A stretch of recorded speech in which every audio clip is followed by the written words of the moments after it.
It was a beautiful day. Miffy thought it would be nice to play with Snuffy. Miffy went out to look for her friend.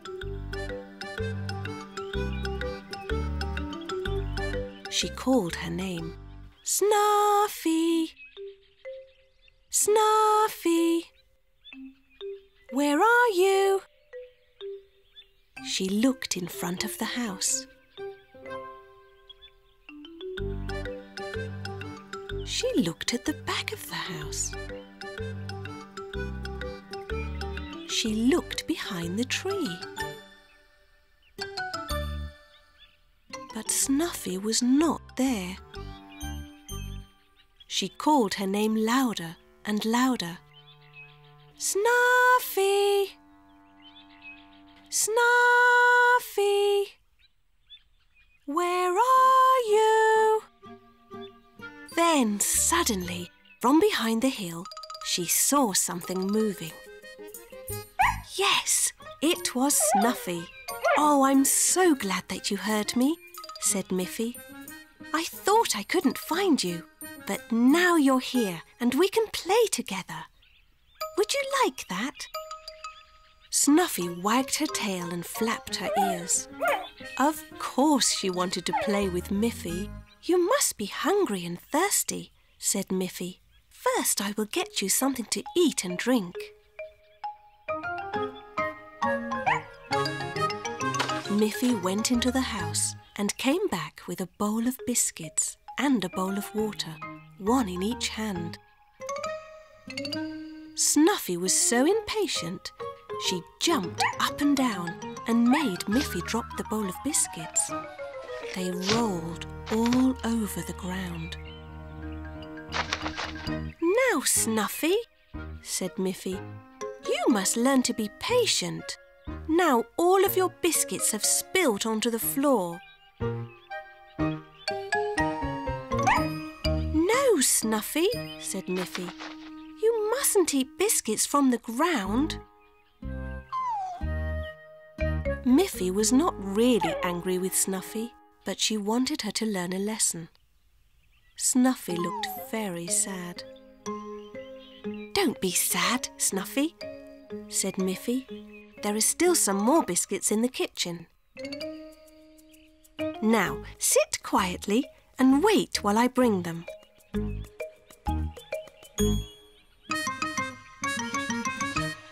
No, Snuffy, said Miffy.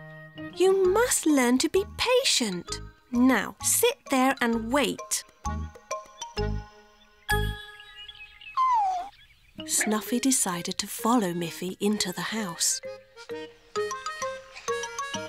No, said Miffy. You must sit and wait here. When Miffy returned with a new bowl of biscuits, Snuffy jumped up again and barked with joy. No, said Miffy. This time you must sit and be patient. Snuffy sat and waited patiently, and then Miffy gave her the new bowl of biscuits to enjoy.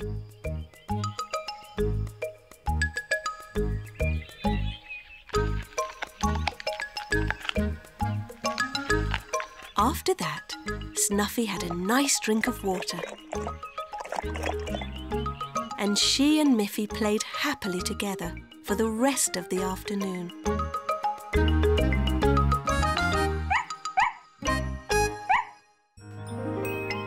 It was Miffy's birthday, and her mother had baked a beautiful chocolate cake. She had set the table with party hats and colourful napkins, and had hung the birthday decorations all around their little house. It was already 12 o'clock, and no one had come to the party. Miffy wondered if anyone would come. She looked out of her window, but couldn't see anybody coming. Where is everyone? She asked her mother. We sent invitations to all your friends, Miffy, said her mother. I'm sure they'll be here soon. Just then, the doorbell rang.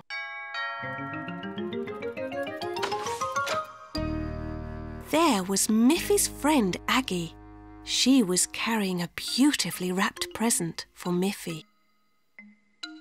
"Oh, hello, Aggie," said Miffy. "You're the first to arrive. What a lovely-looking present.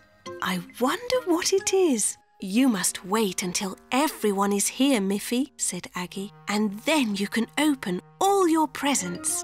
Just then, the doorbell rang again.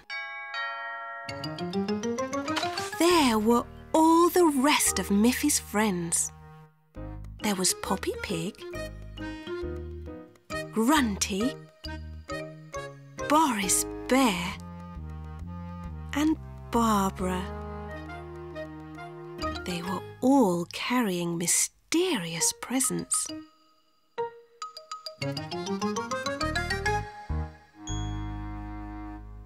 "Before we open the presents, let's all have some birthday cake and ice cream," said Mother Bunny. They all agreed. Miffy was wondering what was in all those pretty packages.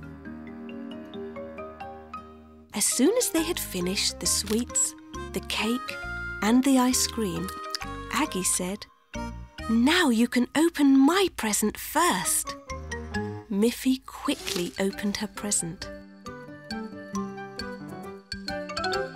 There was a lovely book and also a wooden plank.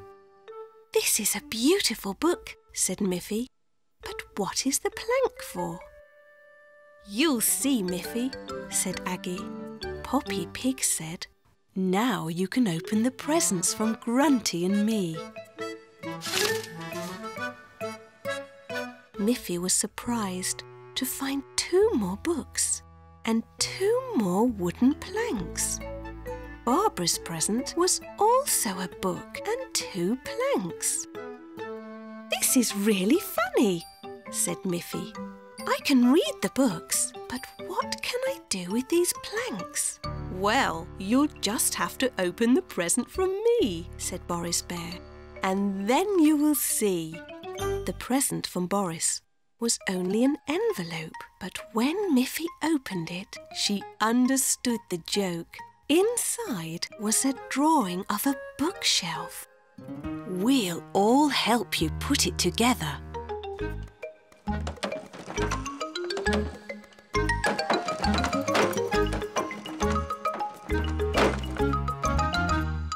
Soon Miffy had a beautiful bookshelf. All the planks fitted together perfectly.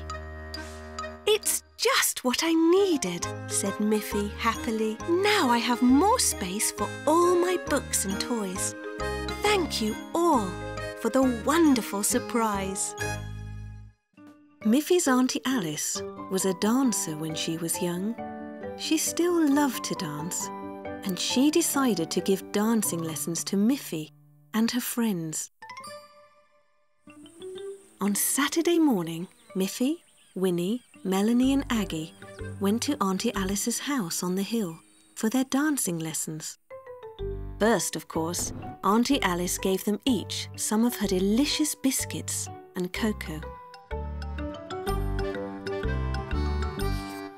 Then, dressed in their dancing outfits, they were ready to start. "Dancing looks easy," said Auntie Alice, "but it really is hard work. You must work hard to learn the proper dance steps. First, I will show you what to do."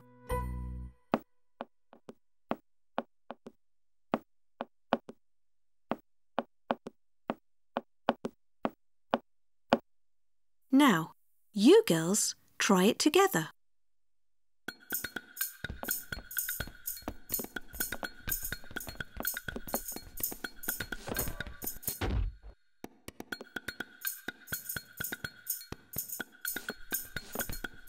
It was so difficult.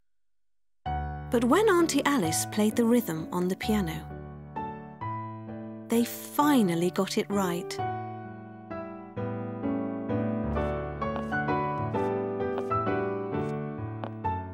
Good!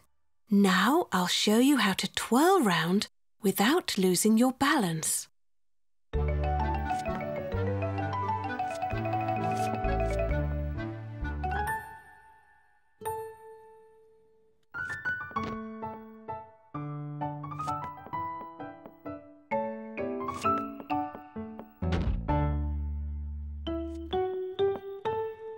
You will feel sore sometimes, said Auntie Alice.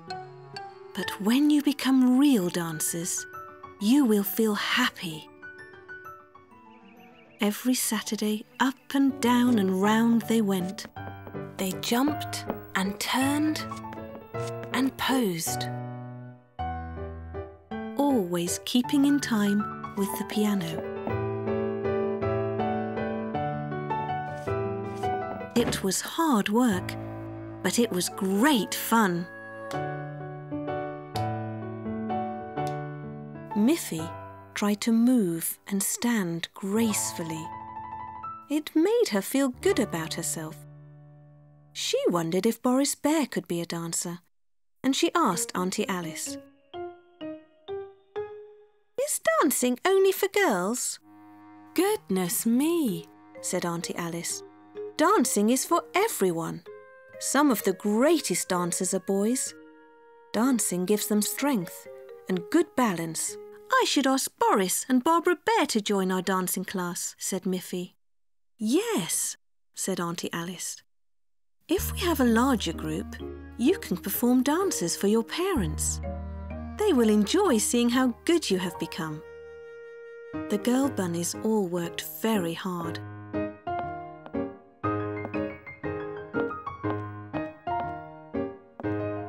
Miffy wondered, would Boris really like to be a dancer? On her next visit to Boris Bear's house, Miffy was surprised to discover that Boris was a dancer.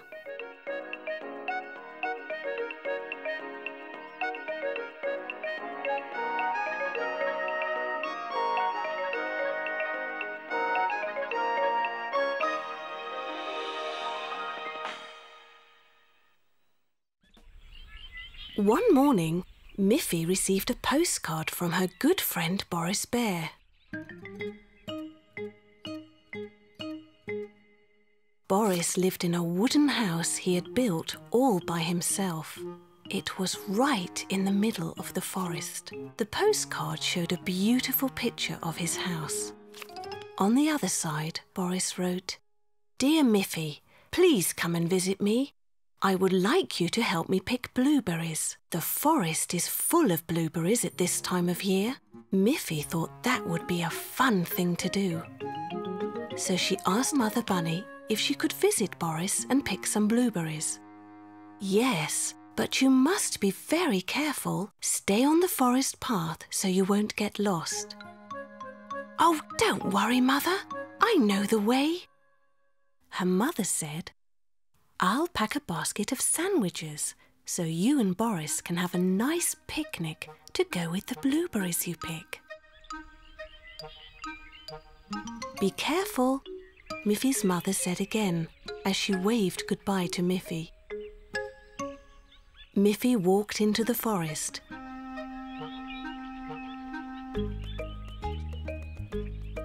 She heard birds singing.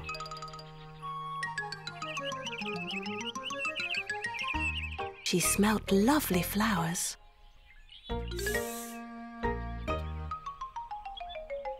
She saw many colourful butterflies flitting this way and that. The forest was full of wonderful things to see, smell, and hear. She looked to the right. She looked to the left. She looked up. She looked all around. Suddenly, she looked straight ahead, and there was Boris's house. Boris came out to greet her. "Hello, Miffy. I'm so happy you could come. There are so many delicious blueberries to pick in the forest."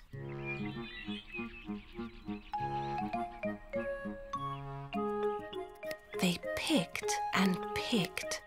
Soon their baskets were full of fresh, ripe blueberries, and their stomachs were also full of fresh, ripe blueberries, and sandwiches too. They had a wonderful time. Soon it began to get a little dark. "Oh," said Miffy, "it's time for me to go home." "Do you think you can find your way?" asked Boris. He was a little worried that Miffy might get lost. "Don't worry, Boris. I know the way," said Miffy. And she started to walk home with her basket full of blueberries. But it started to get darker and darker. Miffy looked to the left. She looked to the right. But all of the trees looked the same. "I'm afraid I am lost after all," said Miffy. "No," said Boris. "You're not lost. I shall show you the way out." Miffy was pleased to see that Boris had been following her on her way home. He walked with her all the way to the edge of the forest. "Here we are," said Boris. "There is your little house. Now you can find your way home by yourself." Miffy waved goodbye to Boris, and she thought, "I'm so glad to have such a good friend."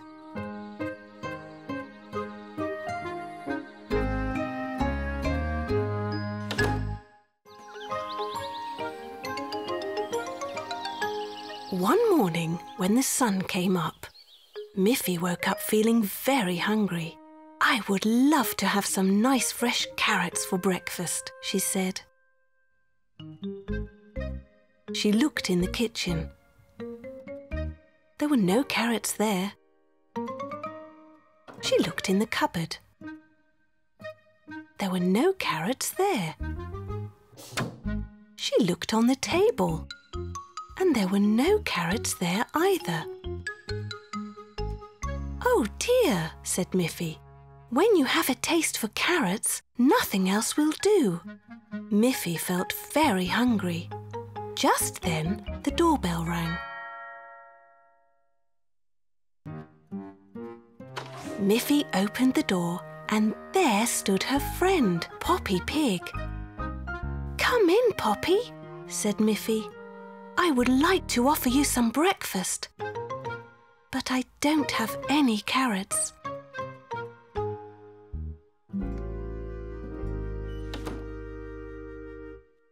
"Dear me," said Poppy Pig.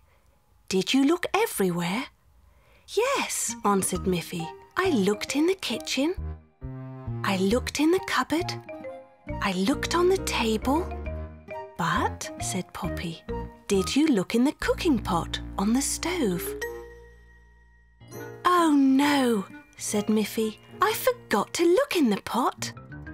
They both hurried to look in the pot. But the pot was empty. What a disappointment! "Now I'm hungry too," said Poppy Pig. "I know what we can do. We'll walk to my house. I have some lovely carrots growing in my garden. But I walked past your garden yesterday, Poppy, and I didn't see any carrots there." Poppy laughed. "Let's go to my garden and I will show you some." Miffy wondered how that could be. Do carrots grow in just one day? And together they walked towards Poppy's house. Miffy was very puzzled. When they arrived at Poppy's garden, Miffy looked and looked, but could not see a single carrot. "But there are no carrots here," said Miffy, who was very disappointed and still very hungry. "I knew they couldn't really grow in one day." "Of course not," said Poppy. "But there are carrots here, Miffy. You just can't see them." She reached down and pulled a lovely carrot out of the ground. "Aha!" said Miffy. "Carrots grow under the ground. That's why I couldn't see them." "Please, Miffy, take as many as you like," said Poppy.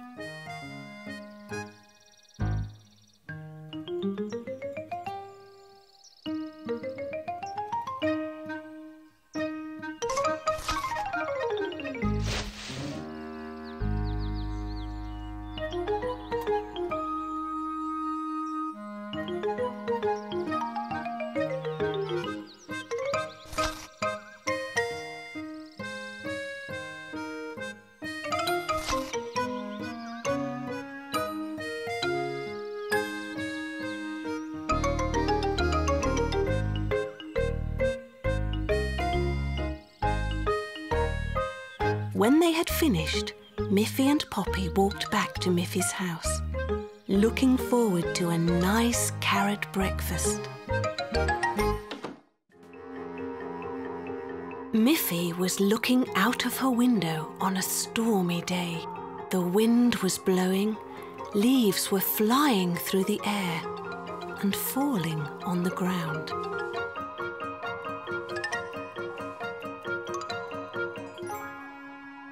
But soon the sun came out and the wind stopped. Once again, it was a fine, bright day.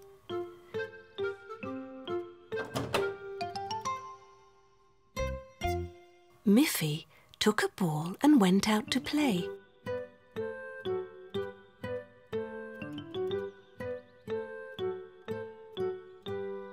Miffy threw the ball high in the air. It fell to the ground and rolled next to a tree. Miffy ran to pick it up. And what do you think she saw? It was a baby bird.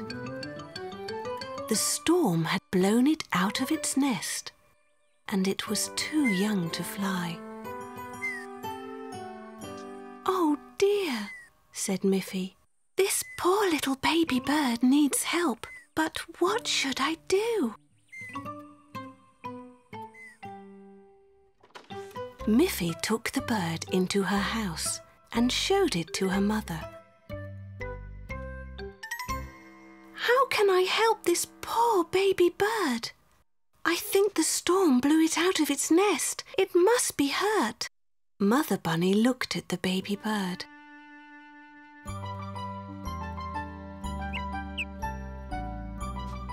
"I think the bird is okay, Miffy."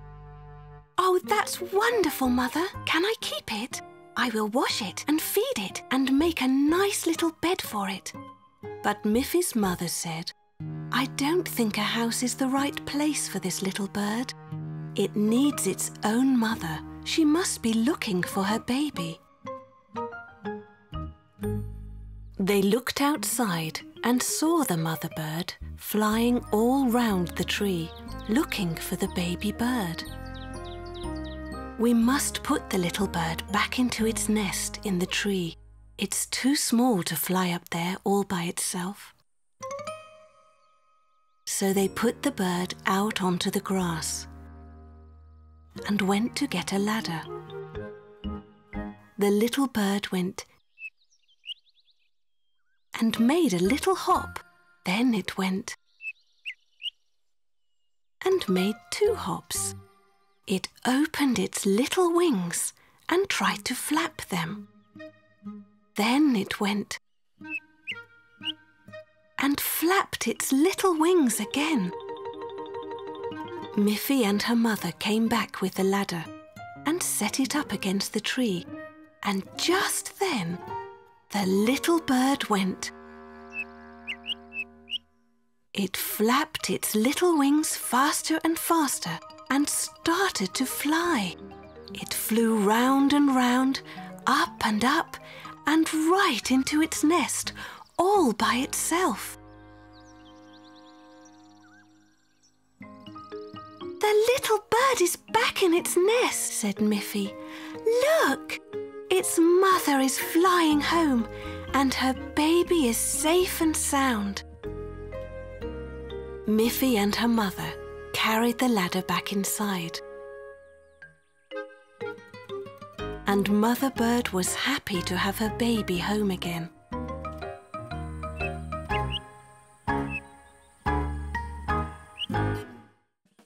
Miffy was playing in the garden with her ball when Poppy Pig's niece Grunty came running over to Miffy's house. "Miffy! Miffy!" shouted Grunty. "Let's play hide and seek." "That's a great game, Grunty," said Miffy. "But there are only 2 of us. We need more than 2 people to play hide and seek." "Look, Miffy, here is Snuffy."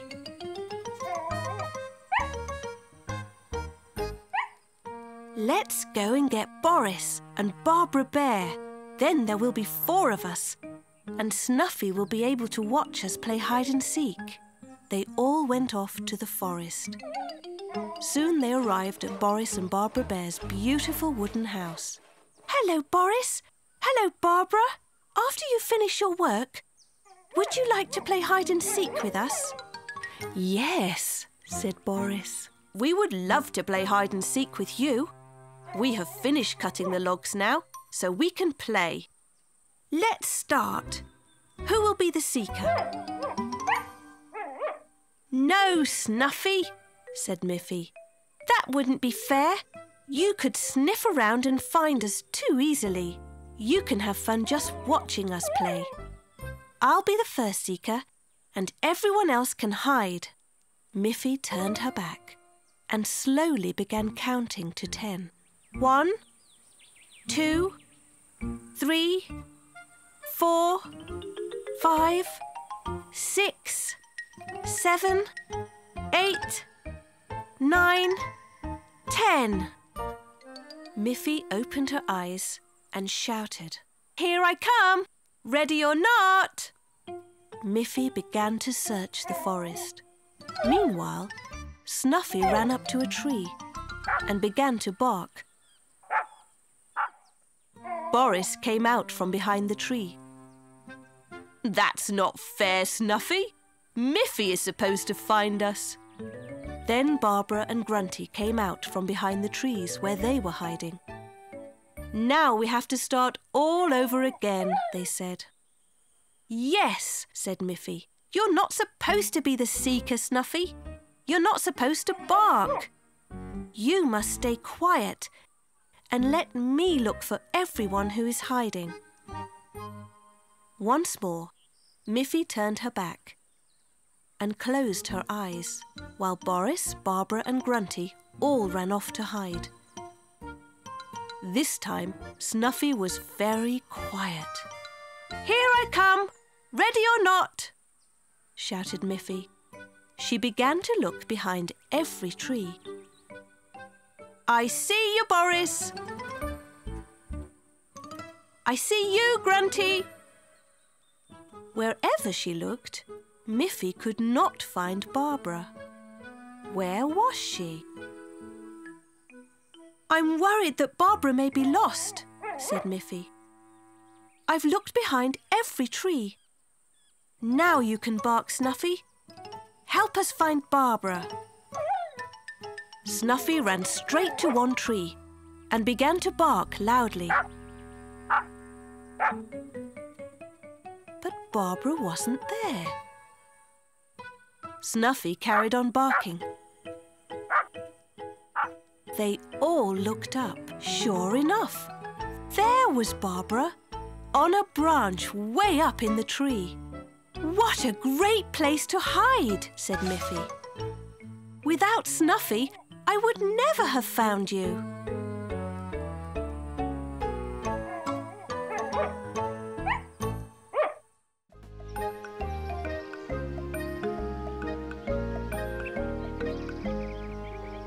In Miffy's schoolroom, there was a plain white wall.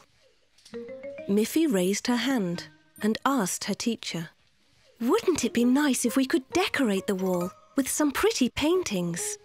We can make some pictures and put them up on the white wall." "That's a great idea, Miffy," said her teacher. The teacher handed out paper, pencils and paints. Soon everybody was busy drawing. Miffy drew a lovely flower. Melanie made some drawings of seashells. Aggie drew a fish. Winnie drew a boat with flags on it. Miffy used yellow paint for her flower and green paint for the stem and leaves. Aggie painted her fish with blue and yellow stripes. Winnie coloured her boat blue. She painted the flags red, yellow and blue. "I don't know what to draw next, said Melanie when her picture was finished. Neither do I, said Winnie. But we need lots more pictures to cover the wall, said Miffy. Come on, children, said their teacher. It's a lovely day outside. Bring your drawing things and let's go outdoors. You will find many things to draw if you look around. Soon the children were looking all over the playground. Miffy found some more colourful flowers to draw. Melanie drew a picture of a tiny red butterfly. And Winnie made a drawing of a very large tree. There were many different things to draw outside.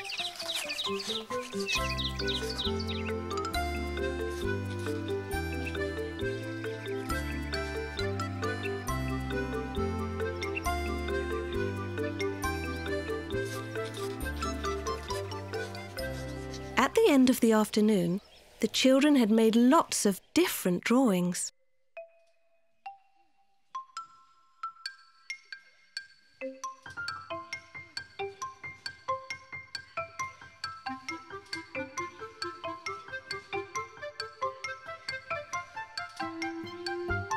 The teacher was very happy with all the new pictures for the wall.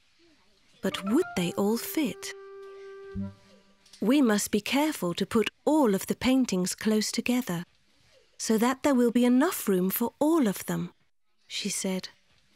But there was not enough room, and some of the children were disappointed that their paintings were not on the wall. Melanie raised her hand. I've an idea, she said. Why don't we change the paintings every day so that everyone can have a chance to put their painting on the wall? What a good idea, Melanie, said the teacher. That's just what we shall do. And that way we can make even more drawings. All the children cheered. Miffy said, "Now it will be more fun than ever to study here." And this was true. Every day, the classroom wall was decorated with different beautiful paintings. Miffy and Melanie were playing together in Miffy's garden, throwing a colourful ball back and forth.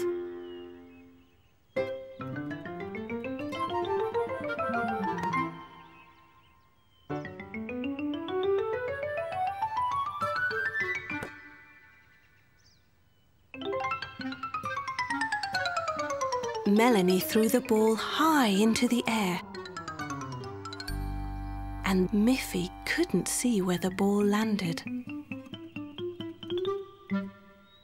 As she looked for the ball behind a tree, she discovered something else. It was an egg, a blue egg. "How lovely," said Miffy. She forgot all about her lost ball and looked with wonder at the little blue egg. "What do you think is inside it, Melanie?" she said. Just then Poppy Pig came by. "I see you have a blue egg," said Poppy. "Do you think you get blue carrots from blue eggs?" "I don't think so. Carrots don't come from eggs." Melanie said, "My granny says that blue eggs have blue socks inside of them." "I don't think so. You buy socks in a shop. Eggs come from birds. There must be a bird's nest in one of these trees." Melanie looked up and saw a bird's nest with a big red bird sitting in it. Miffy wondered, can a blue egg come from a red bird? Poppy said, "I'm pink and my mother and father are also pink." Melanie said, "I'm brown and my mother and father are brown too." Miffy said, "Maybe with eggs it's different. We know that yellow chicks come out of white or brown eggs." Poppy Pig lifted Miffy high enough so that she could put the blue egg back in the nest and under the red bird. The mother bird nestled over the blue egg and sang a happy song. Poppy found the lost ball. They all had great fun playing with the ball together.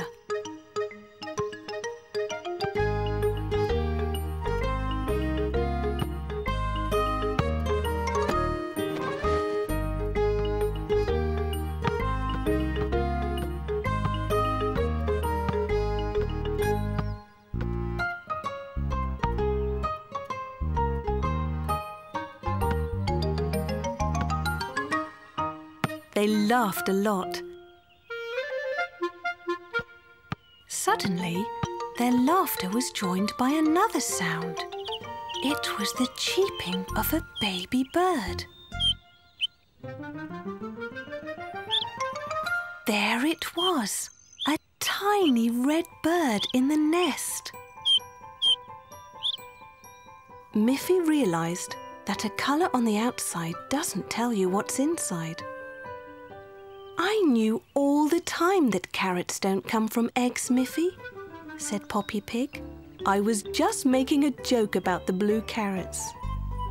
Me too, said Melanie. Of course I know that socks don't come from eggs. Now we know that red birds can come from blue eggs, said Miffy. How wonderful!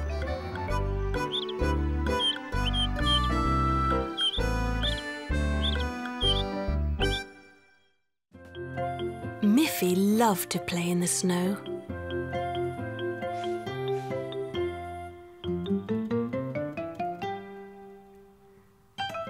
She loved to ride her sledge down the snowy hills. She loved to slide over the snow on her skis.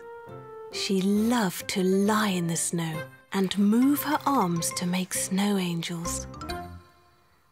What she liked best of all was to make big snow bunnies. It was a hard job, and she needed help to make them. Who do you think came along to help her? It was Snuffy the dog. Snuffy loved to run and jump in the snow, and when she saw Miffy trying so hard to push and roll a big snowball, she ran up and helped her. They pushed and pushed together. As the snowball rolled along, it picked up more and more snow. It got bigger and bigger. That's big enough for the snow bunny's body, said Miffy. Now we can roll a smaller snowball for the snow bunny's head.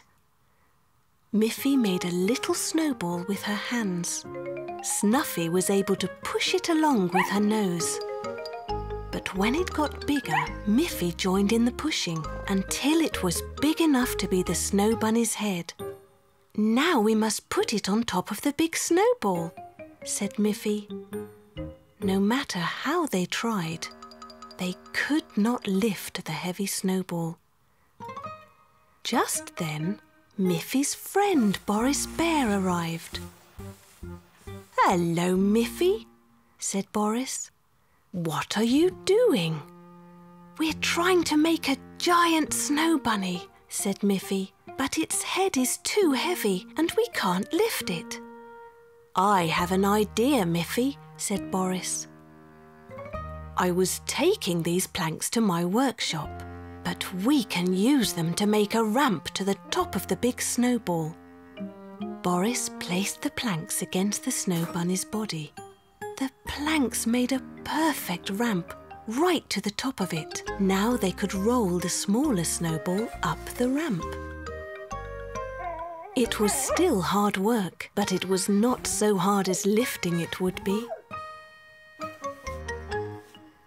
There it was! At last! The snow bunny's head was resting right on top of its body. Then Miffy went to find 2 sticks to make the ears.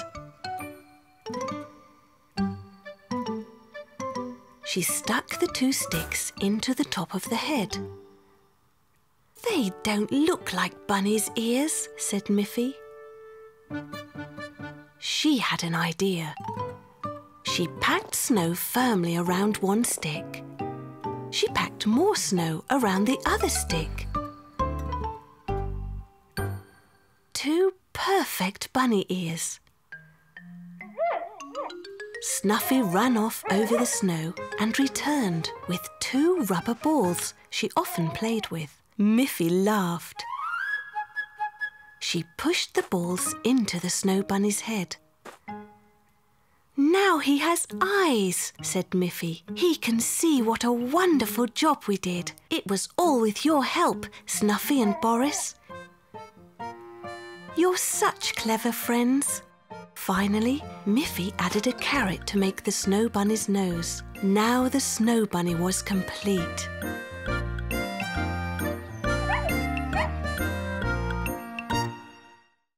One morning, Miffy looked out of her window. What did she see? A beautiful kite was flying above her house. Miffy looked down the kite string to see who was flying it.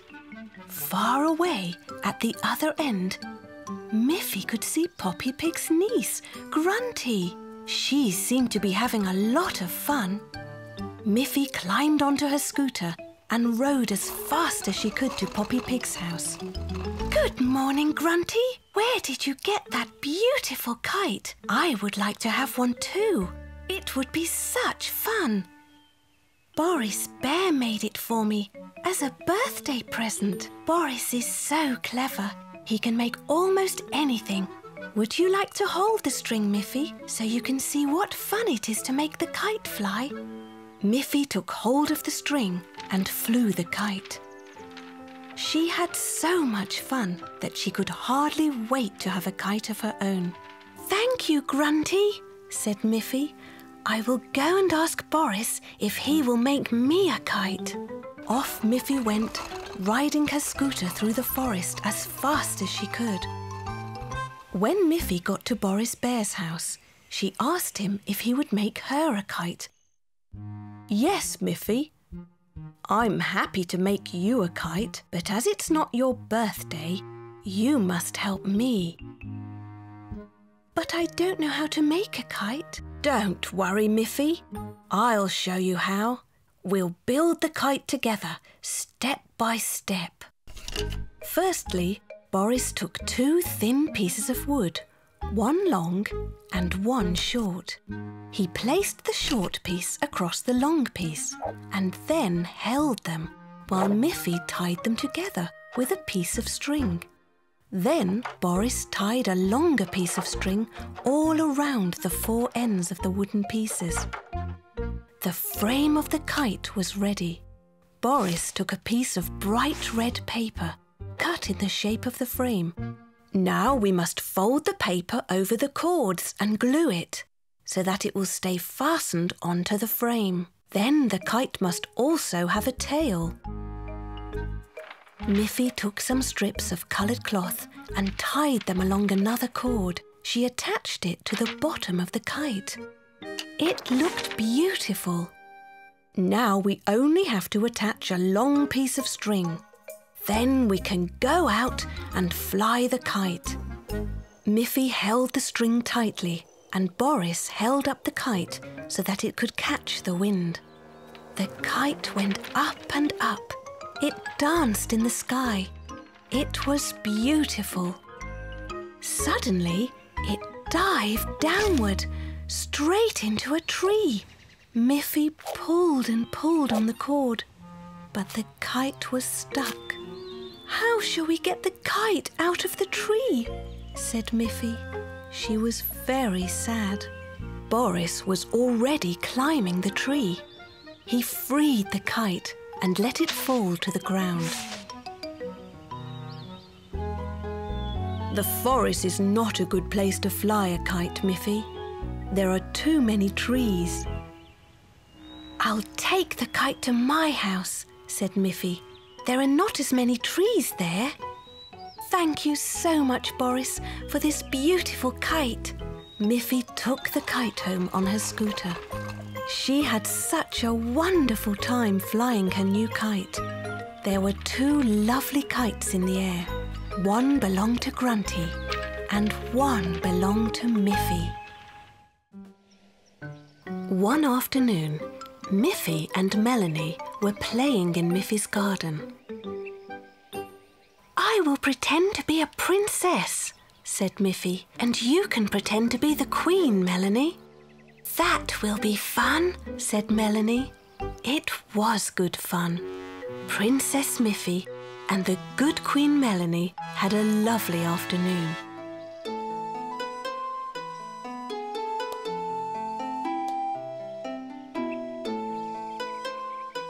"Melanie! Miffy!" called Mother Bunny out of the window. "Come in now. It's time to go to bed." Soon Miffy and Melanie were tucked into their beds. "Would you girls like me to read you a bedtime story?" said Miffy's mother. "Oh, yes! Please read us a story," said Miffy and Melanie. "Here is a nice story about a princess and a queen. Would you like to hear it?" asked Miffy's mother. Miffy and Melanie laughed. They thought it was funny that Miffy's mother had found a story that was just the same as the one they had played in the garden. It was a wonderful story, and both little girls listened with wide eyes to every word. When she finished reading the story, Mother Bunny turned out the lights and said, "Sleep well, little ones. Tomorrow is another day." When it was dark, Melanie whispered to Miffy, "That was a wonderful story. Wouldn't it be good if we could read another one?" Miffy turned on her bedside lamp. She took another book from her shelf. "Can you read it, Melanie?" asked Miffy. "Girls, girls, you're supposed to be sleeping," Mother Bunny said. When the lights were out again, Melanie whispered very softly to Miffy, "I can't read yet, Miffy. I wish I could." "Me too," whispered Miffy. Soon the little girls fell asleep, and before they knew it, it was morning. Wake up, Melanie and Miffy. It's time to get up and go to school."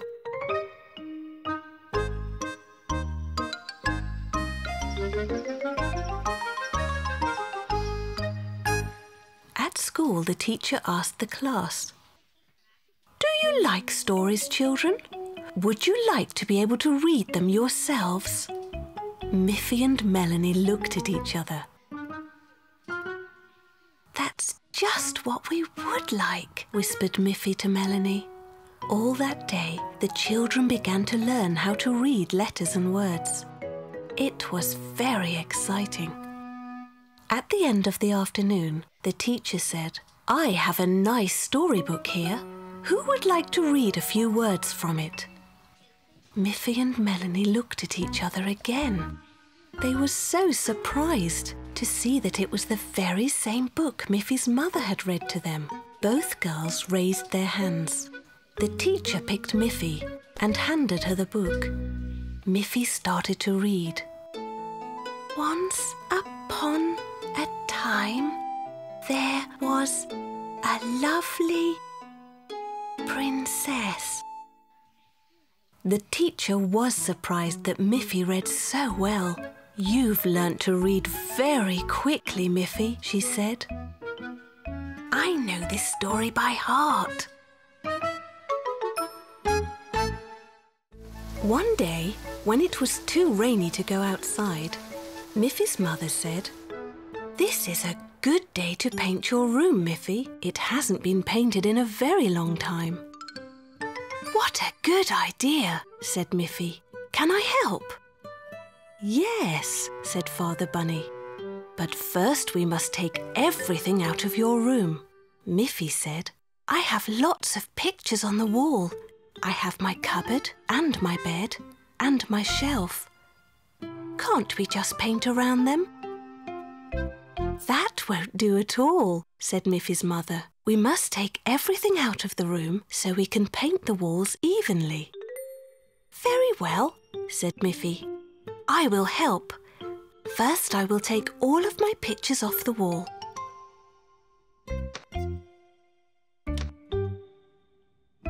But I can't move my bed, or the cupboard, or the shelf. Your mother and I will move the heavy things, Miffy. You can think of what colour you would like to paint your room. I have lots of different coloured paints in my workshop. So while her mother and father were carrying everything out of her room, Miffy began to think about what colour she would like her room to be. If it were blue, it might seem like it's always night time, she said. If it were red, it might look too hot. If it were green, it might look like my room was outside in the garden. If it were white, it would be the same colour as me and I might feel lost inside it. Miffy looked out of her window and noticed a bright yellow tulip. If my room were yellow like that tulip, it would be sunny and bright. I would like my room to be yellow, said Miffy finally. Father Bunny said, I have some lovely yellow paint. I will paint the high parts of the wall, Miffy, and you can paint the low parts. You will be able to learn how to paint. Mother said, first you must put on an apron, Miffy. It would be a pity to get paint on your lovely dress.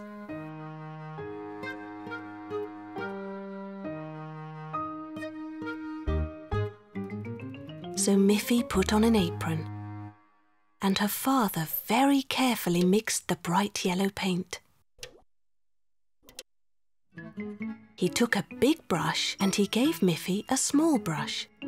Then they set to work. Miffy, said Father Bunny, try to paint up and down in the same direction. Like this.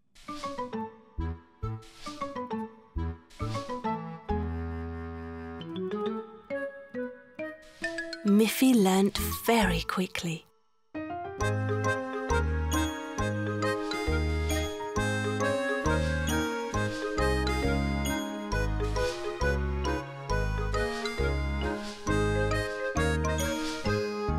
Soon the room was a lovely, happy yellow colour. And Miffy's things were soon back in their place.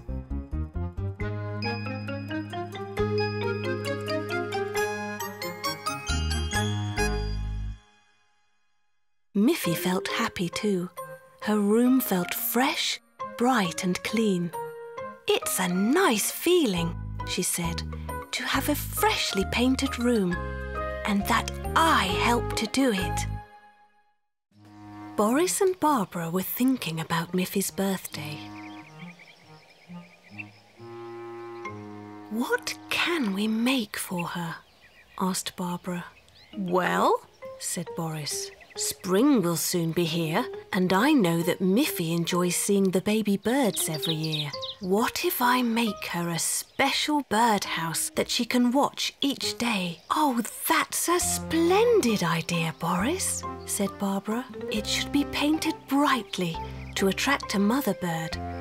I will make it an exact copy of Miffy's own house, only very small, just the right size for little birds. I have a picture of Miffy's house to guide me.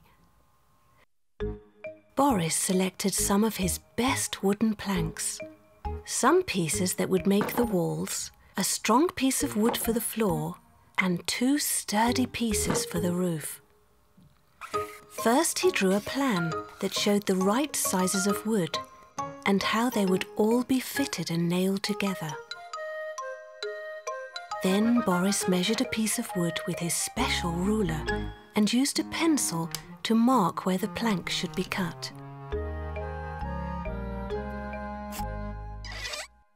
He clamped the wood to his workbench so it would be held steady. And then he took out one of his sharp saws. He moved the saw back and forth over the line he had drawn with the pencil. He did this for each piece of wood until every part of the birdhouse was cut to the right size. Next, he used a hammer to fasten all the pieces together. Finally, there was a perfect little house.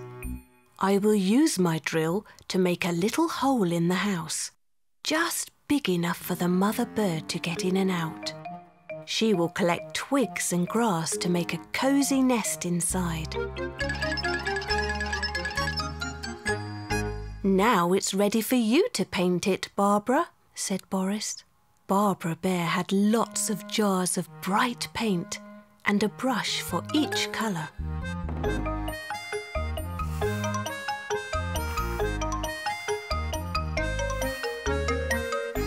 Soon the little birdhouse really did look like a tiny model of Miffy's own house, with one small difference. On Miffy's birthday, Boris and Barbara brought the birdhouse to Miffy's house and set it up on a pole in Miffy's garden.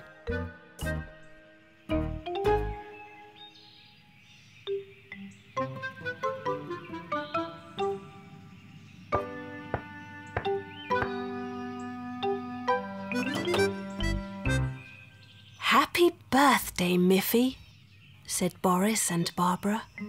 We have a surprise for you. Come and see. Miffy was delighted with her birdhouse.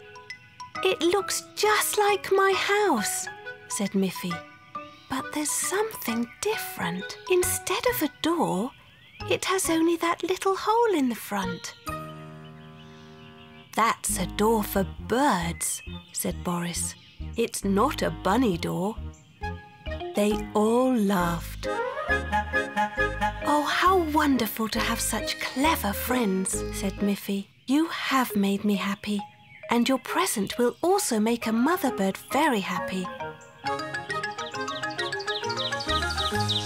Now we all have something to be happy about.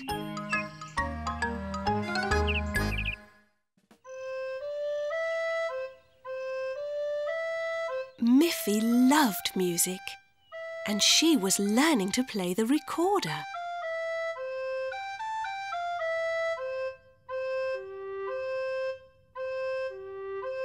You play that very nicely, Miffy, said Mother Bunny.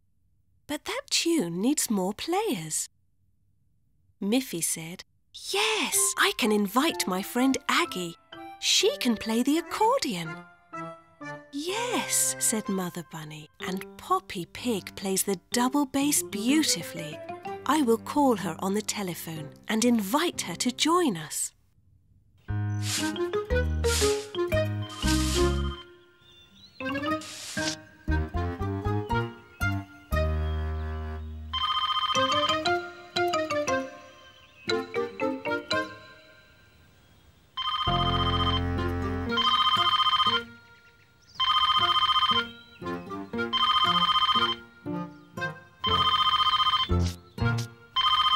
On the telephone, Poppy said, Of course I'll come.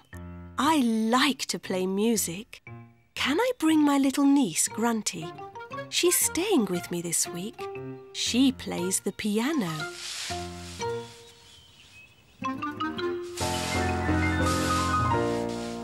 Oh dear, said Mother Bunny. What a pity. We don't have a piano. Do bring little Grunty, though. We'll find something for her to play. Soon Aggie arrived, and now they could play a two-part melody.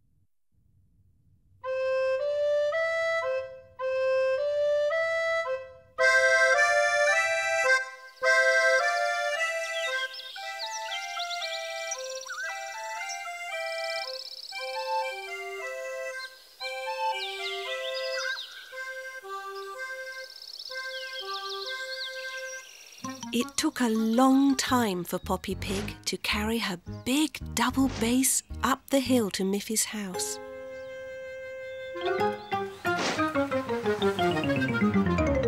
At last, she and Grunty arrived.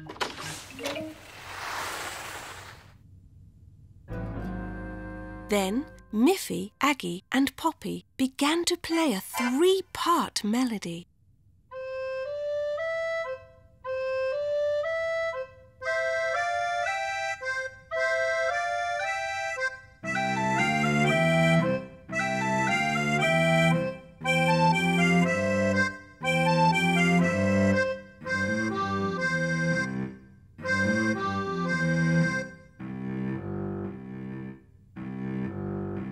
That sounded even better, but little Grunty had nothing to play, and that was no fun for her. "We have no real piano, Grunty," said Miffy, "but I do have a nice toy piano."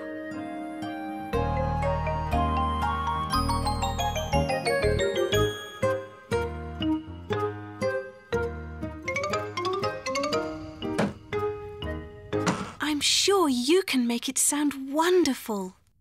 Now they could all play together. How wonderful it sounded!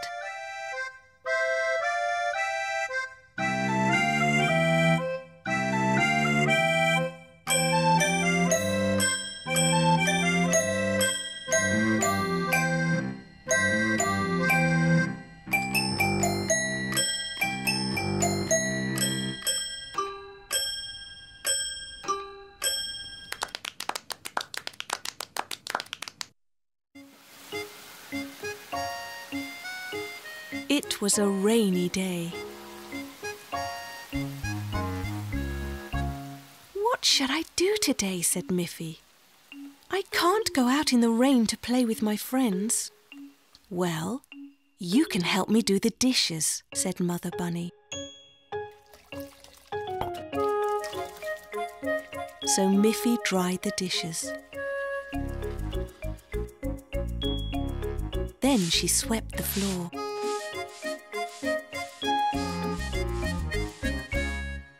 "Thank you for your help," said Mother Bunny. Miffy looked out of the window again. Still, she had to stay in the house. "What else can I do for you, Mother?" asked Miffy.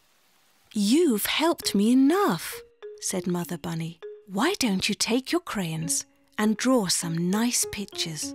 "Yes," said Miffy. "I like to draw pictures."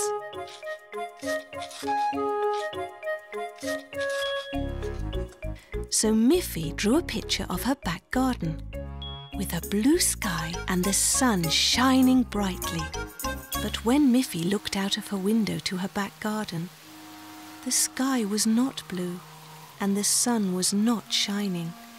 It was raining harder than ever. "What should I do now?" she sighed. "What shall I do, Mother?" asked Miffy. "I've dried the dishes, I've swept the floor, and I've drawn a picture." "Why don't you read a book?" said Mother Bunny. "Oh, that's a good idea," said Miffy.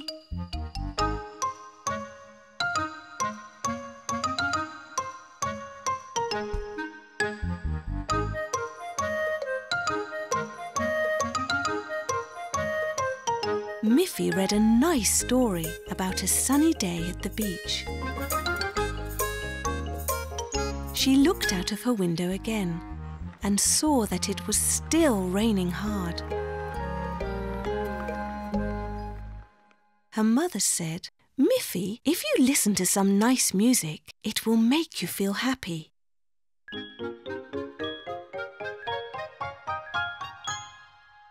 So Miffy listened to some music from sunny Spain.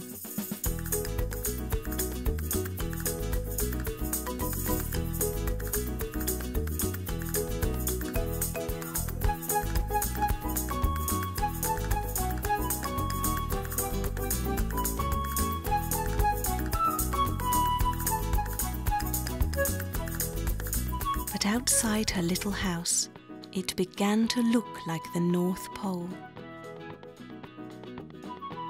While the music was playing, the rain had turned to snow.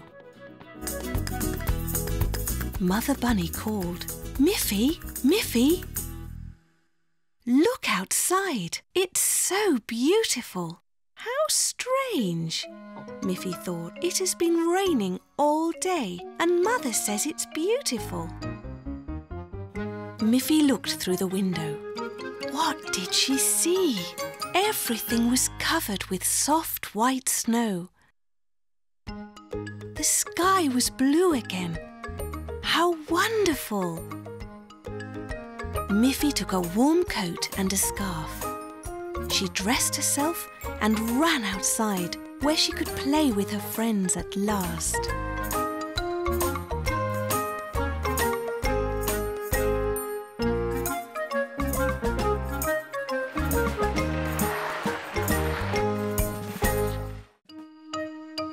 One morning, Miffy heard a strange scratching at her front door.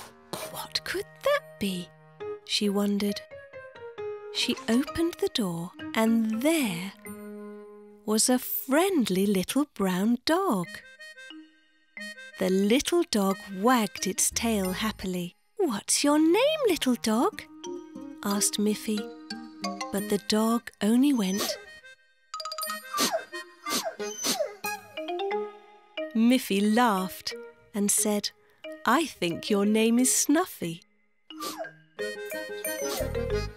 Shall I give you some water? It's hot today. You must be very thirsty."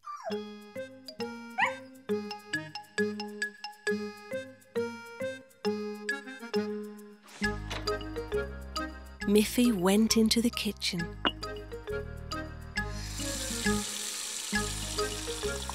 She filled a bowl with cold water.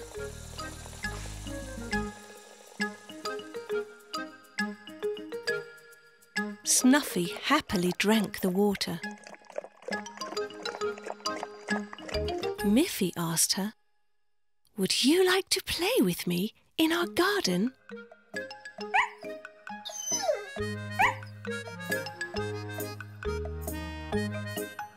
Miffy led Snuffy to the garden.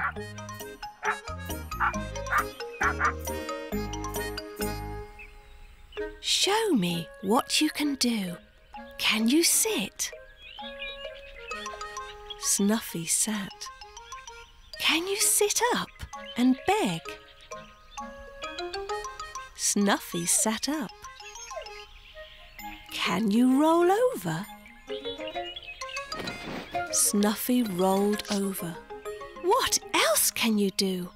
Suddenly, Snuffy pricked up her ears and started running around the house. "What's the matter?" asked Miffy. "Is there something wrong?" Snuffy stopped at the kitchen window and started to bark. Miffy ran up to the window and looked in to see what was the matter. She saw that she had forgotten to turn off the water at the kitchen sink, and it was still running. "What a clever dog you are, Snuffy," said Miffy. "When I went to the kitchen to get water for you to drink, I forgot to turn off the tap." Miffy went quickly into the house. She turned off the water. "Oh, Snuffy," said Miffy, "you are such a clever little dog. Now you must be very hungry. I'll give you a biscuit," said Snuffy happily. Her little tail was wagging with joy.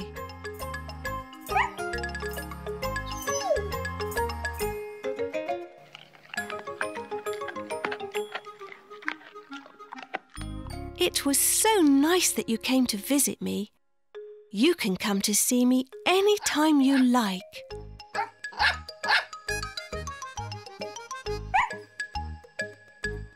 Snuffy barked happily,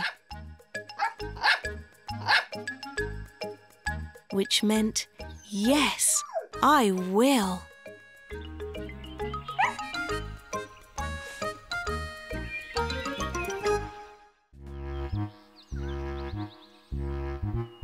One day, Boris Bear was working very hard. He was sawing logs into planks. Just then, Miffy came into the woods to visit.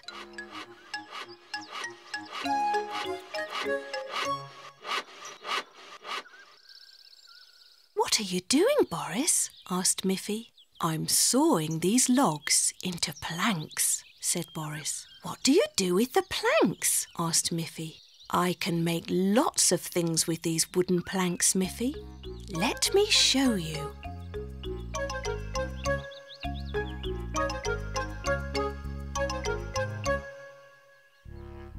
Boris took Miffy into his house to show her what he had made with the planks of wood.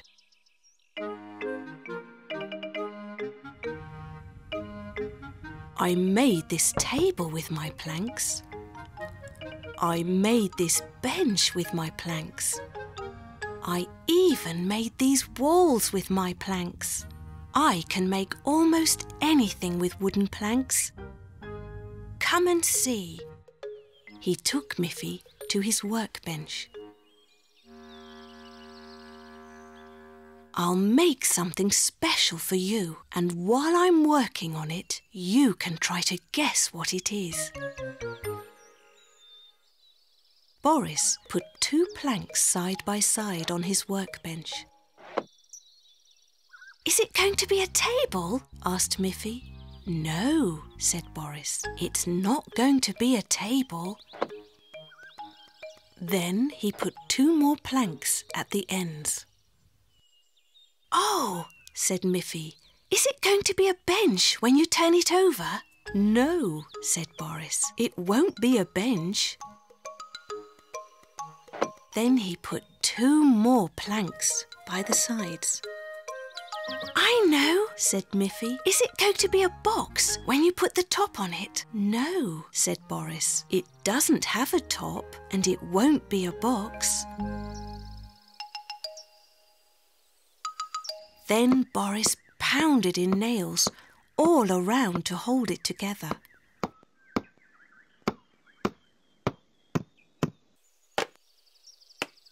Then he took a round log and sawed off 4 pieces.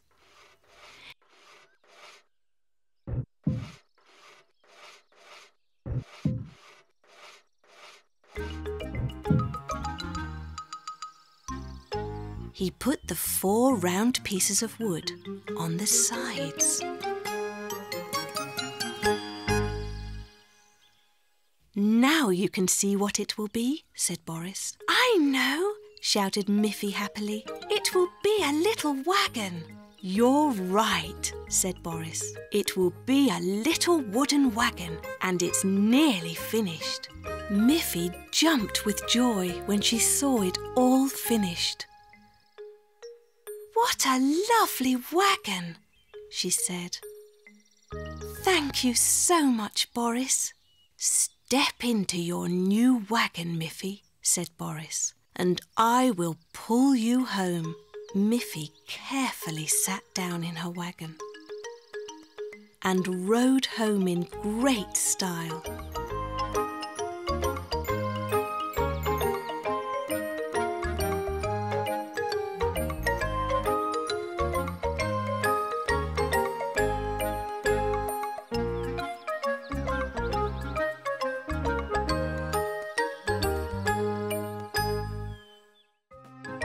It was a beautiful morning, and Miffy thought, "This is a perfect day to visit my Auntie Alice." Miffy asked her mother if she could go to Auntie Alice's house. "If you go, you should bring Auntie Alice a nice present," said Mother Bunny. Miffy thought, "What kind of present can I bring my auntie?" Miffy looked out of her window and saw beautiful flowers growing in her garden. "Can I pick some flowers from the garden to give to Auntie Alice?" asked Miffy. "Yes, of course," said her mother.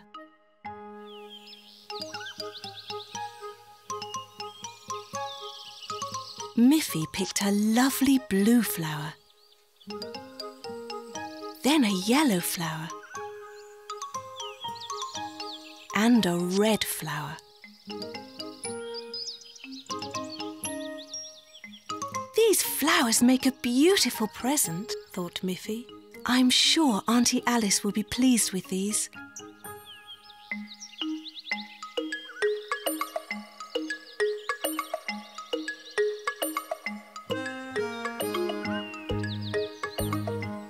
Miffy was walking down the path on her way to visit her Auntie Alice when she passed Poppy Pig's house. "Hello, Miffy. What are you carrying?" "I'm taking some flowers to my Auntie Alice," answered Miffy. "Oh dear," cried Poppy. "Are you hurt?" "I'm okay," cried Miffy, "but my flowers are ruined. I can't visit Auntie Alice without taking her a present." "Don't be sad, Miffy," said Poppy. "I will give you a big bunch of fresh carrots from my garden. Your auntie will love them." "Oh, that's very kind of you, Poppy." "You're my friend, Miffy," said Poppy, "and friends always help each other." So Poppy led Miffy to her garden and pulled out lots of fresh carrots and put them in a basket for Miffy to carry.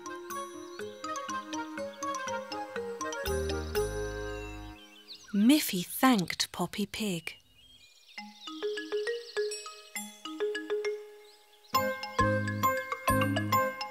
Poppy was a good friend.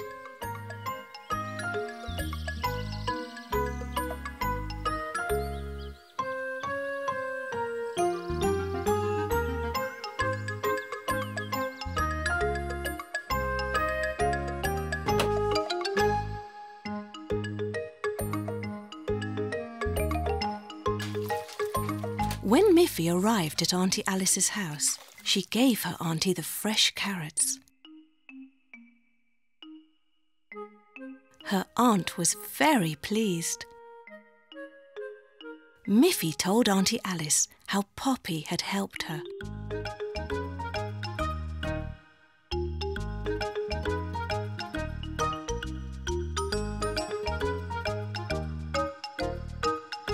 "Miffy," Auntie Alice told her, "you're lucky to have such a good friend. No one can be happy without friends."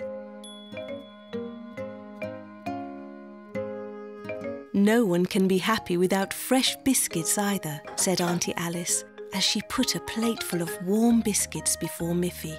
They had come fresh from the oven. Thought Miffy.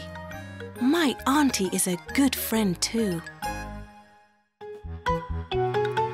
One day, Miffy thought it would be great fun to have her good friend Aggie stay overnight with her.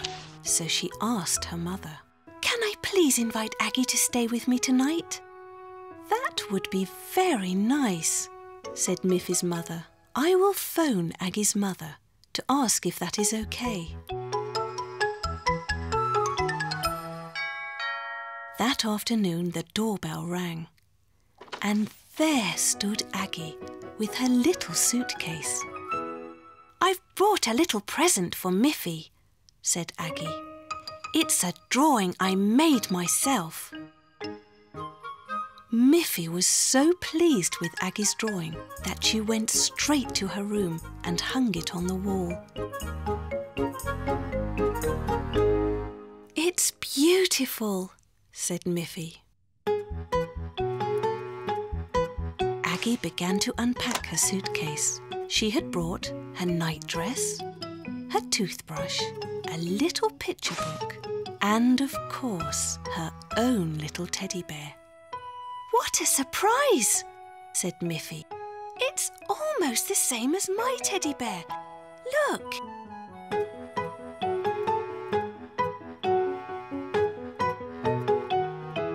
The two teddy bears looked exactly alike.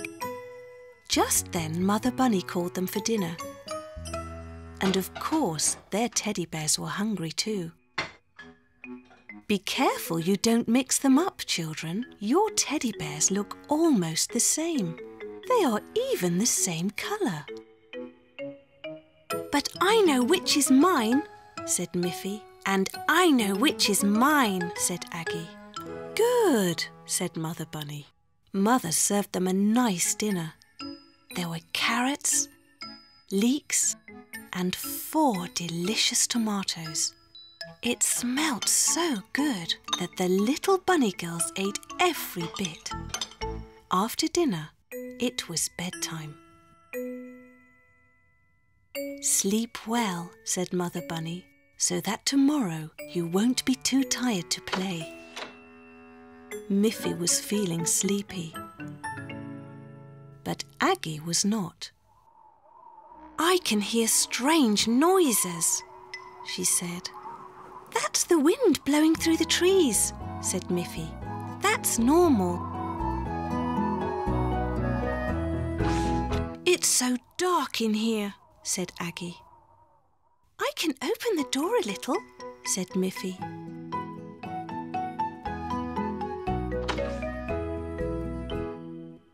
I still can't fall asleep, said Aggie.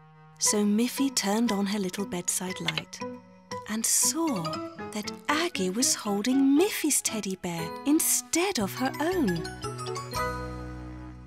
Now I see why you can't sleep, said Miffy. You don't have your own teddy bear. I knew something was wrong, said Aggie.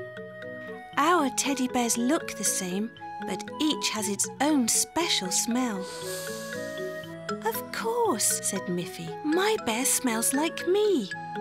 And my bear smells like me, said Aggie.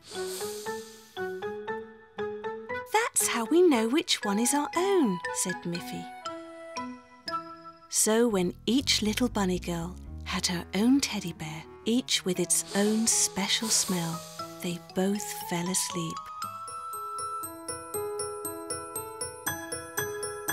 And had beautiful teddy bear dreams until the morning. One day, a letter arrived from Auntie Alice. Miffy's mother opened it and read that Auntie Alice was going to have a costume party for all of her young friends. Miffy is invited and she must be sure to come in a disguise, read Mother Bunny. Oh, what fun, said Miffy. What is a disguise?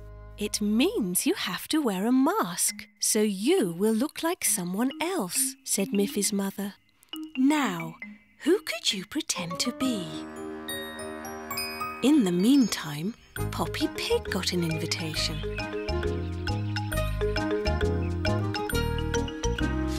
Boris Bear got an invitation.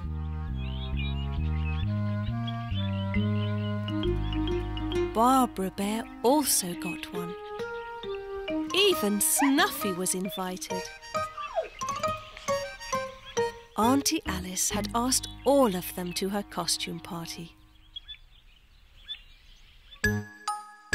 On the day of the party, it was very funny.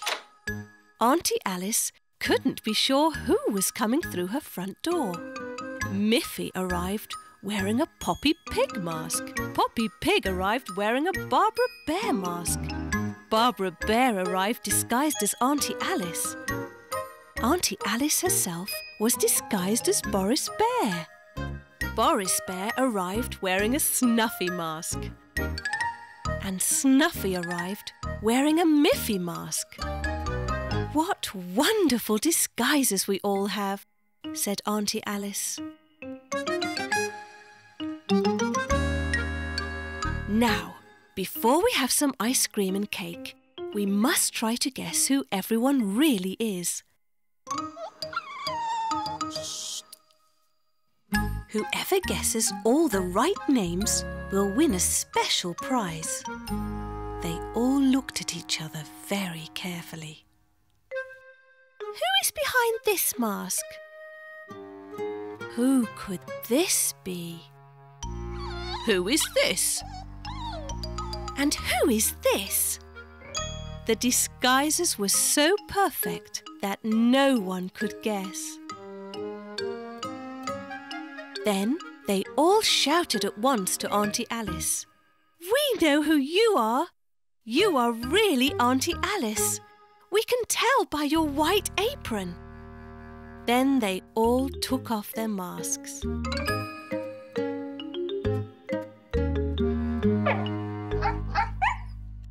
Auntie Alice said, "Well, you all guessed who I was, so you can all have some ice cream and cake. You'll all get a special prize too."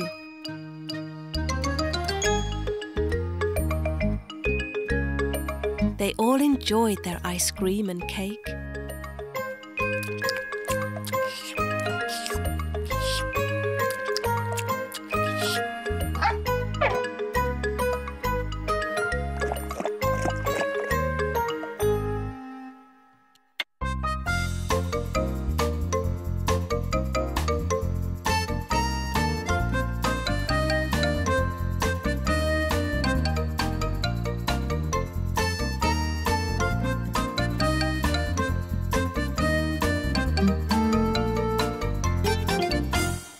After that, each went home with a brightly coloured balloon. And Miffy thought, what a wonderful party that was. But I'm glad I'm really me.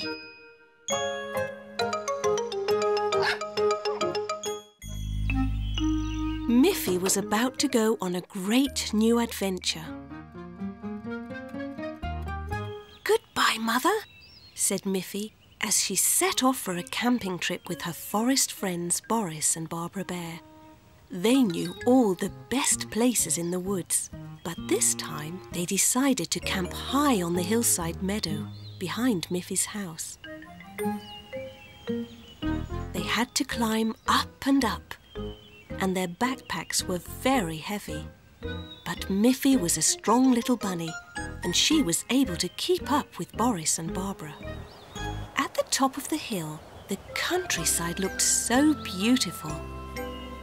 It was springtime, and the meadows were full of lovely flowers. Birds and butterflies filled the air all around them.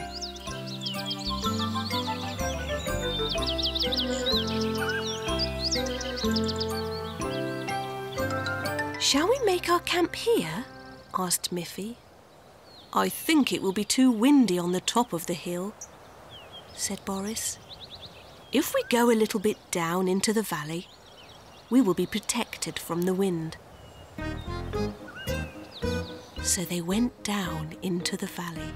Miffy was beginning to get a little tired. "Shall we make our camp here?" asked Miffy. "I'm afraid the ground is too steep to put up our tents," said Barbara. "I see a lovely lake down there. That would be a beautiful place for our camp." So they headed for the little lake.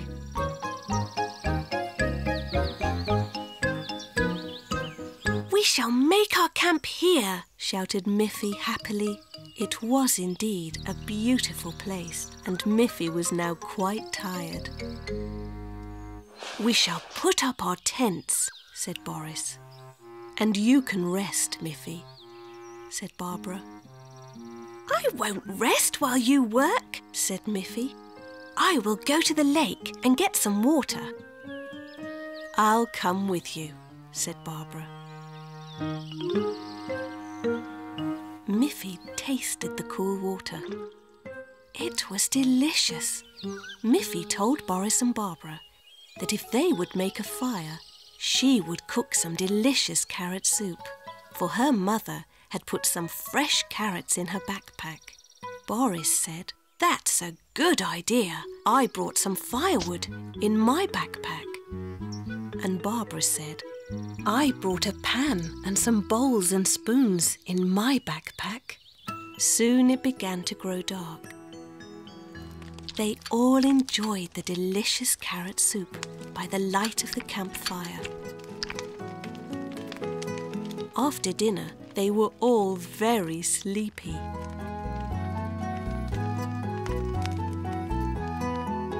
They said good night and went to bed in their tents.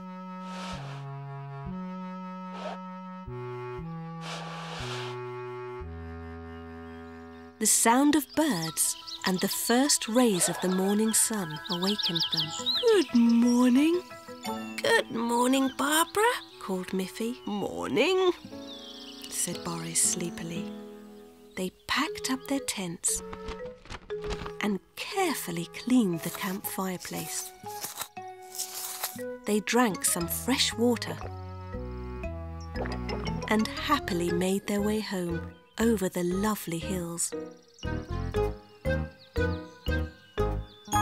Camping is such great fun, said Miffy to Boris and Barbara. Let's do it again soon.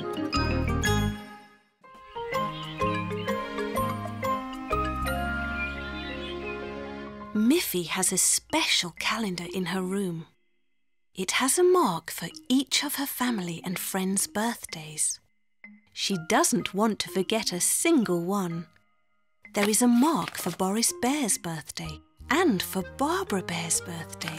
There is a mark for Poppy Pig's birthday. There is a mark for her mother's birthday and a mark for her father's birthday. And look, there is even a mark for Snuffy's birthday. And it is today. It's a good thing I have my calendar marked, said Miffy. It would be terrible if I forgot a dear friend's birthday. But what can I give to Snuffy for her birthday? Can a little dog eat ice cream and cake? I don't think so. So Miffy went to her mother for help. Mother, today is Snuffy's birthday, she said. What shall I give her? Well, said Miffy's mother, dogs love to play with toys. Why don't you give Snuffy one of your old toys? You have so many. So Miffy went to her room and looked at all her wonderful toys.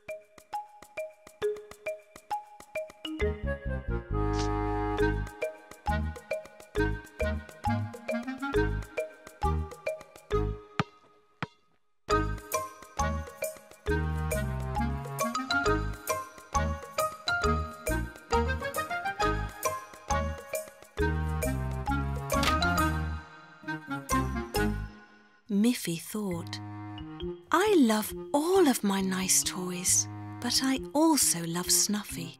What shall I do? Maybe I should make something especially for Snuffy.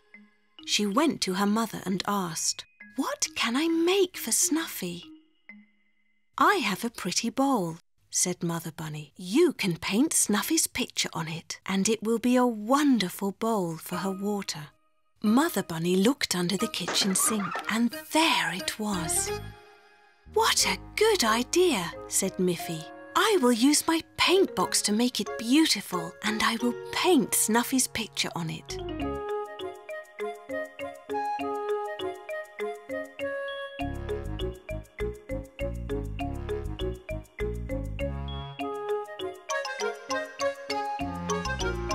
Soon it was finished, and it was beautiful.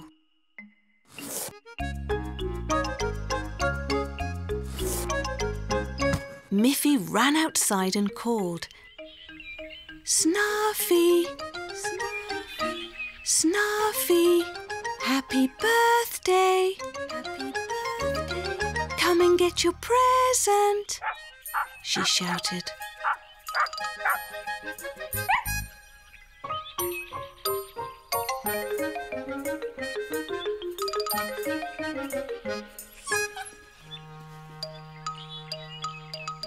When Snuffy saw the beautiful little bowl with her picture on it, she wagged her tail and jumped for joy. She was so happy to have such a lovely birthday present. Miffy was happy too, because she painted the bowl all by herself. She took a watering can and filled the bowl with fresh water. Snuffy drank the water from her new bowl and had a very happy birthday.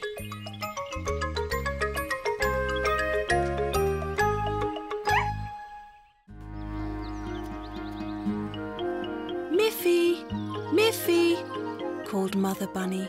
It's time to get up. The sun is shining. But Miffy didn't get up. Her mother called again. Miffy, it's time to get up. Mother Bunny went into Miffy's room and saw straight away that Miffy did not look at all well. She felt Miffy's forehead. I think you have a fever, Miffy. I must take your temperature. She went to get a thermometer and put it under Miffy's arm. Mother Bunny looked at the thermometer. Oh dear, Miffy, you do have a fever, Miffy said. Oh, Mother, I feel hot and cold all at the same time. Yes, said her mother, that is a sign of having the flu. I'll bring you an extra blanket and some water.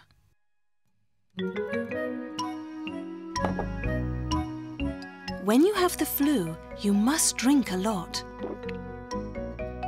I'll bring you breakfast in bed. Would you like that? I don't feel at all hungry, said Miffy sadly. If you're not hungry, then you definitely have the flu. Who can that be so early in the morning? Said Miffy's mother. She went to the door. It was Miffy's friend Aggie. Can Miffy come out and play, Mrs. Bunny? Said Aggie. That's a lovely idea, Aggie, said Mother Bunny. But Miffy's still in bed. I'm afraid she has the flu. I hope she'll feel better tomorrow and can play with you then.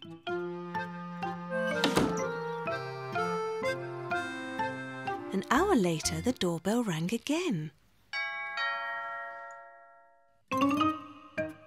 Mother Bunny opened the door, and there stood Boris and Barbara Bear. They also wanted to visit Miffy, but of course, Miffy was still in bed. And Mother Bunny said, You know, Boris and Barbara, that the flu is catching. It would be best if you didn't visit Miffy today. Boris and Barbara sadly walked away from Miffy's house. Mother peeked into Miffy's room again and saw that she was still sleeping. Just then the doorbell rang again. Who could that be this time? Said Mother. When Mother Bunny opened the door, there were Boris, Barbara and Aggie again. You know Miffy's ill in bed. Why have you come back again? We've brought Miffy some presents, they all said together. We want to make her feel better. We've brought some fruit, some apples, some grapes, and some oranges. Thank you, said Mother Bunny. The fruit will be good for her. I'll take it to her straight away. Mother Bunny brought the fruit to Miffy, who was happy to have such thoughtful friends. She ate the apple first. It was delicious, and Miffy thought she was feeling better already. And sure enough, the next morning she felt much better. And soon was outside, playing happily with her friends.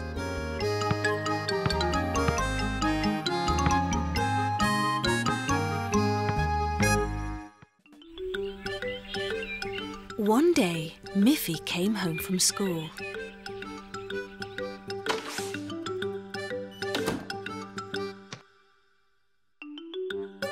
She went into the kitchen and saw that her mother was busy clearing the table. Hello, Mother, said Miffy. Hello, Miffy dear. While you were at school, I had a visit from some friends. We had tea and biscuits, and I showed them the beautiful drawings you made. Now I must wash the dishes and put them all away. Shall I help you with the dishes? Asked Miffy. Thank you, said Mother Bunny. But you must be sure to put everything in its proper place. The forks go with the forks. The spoons with the spoons. And the cups with the cups. Miffy was happy to help. As her mother washed the forks, the spoons and the cups, Miffy dried them carefully. Then she began to put them away. There were 4 forks, and Miffy put them in their proper place. There were 4 spoons, and Miffy put them in their proper place. But there were only 3 cups. 1, 2, 3. Mother, said Miffy, there were 4 forks and there were 4 spoons, but there are only 3 cups. Oh dear, said Mother Bunny. Now where is that 4th cup?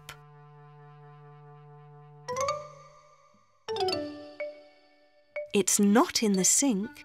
I'll go and look for it, said Miffy. Miffy began to search the entire kitchen. The missing cup wasn't on the oven or in the pot.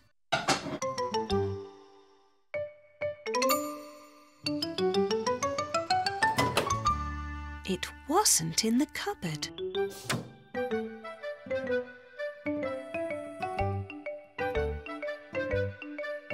The missing cup didn't seem to be anywhere. I can't find it anywhere, said Miffy. Said Mother. Did I leave it on the table? The 4th cup was not on the table.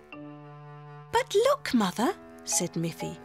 My drawings are on the table. Yes, said Mother. I brought them from your room. You can put them back, but make sure you put them in their proper place. So Miffy took her drawings and went to her room.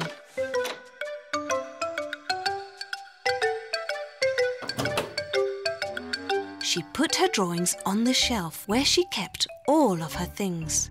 And there it was.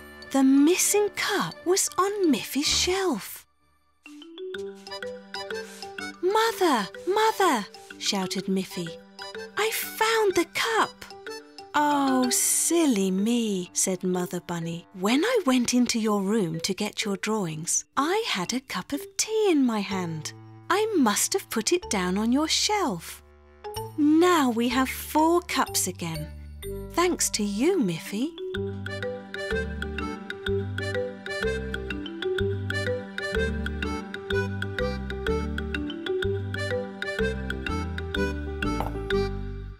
One, 2, 3,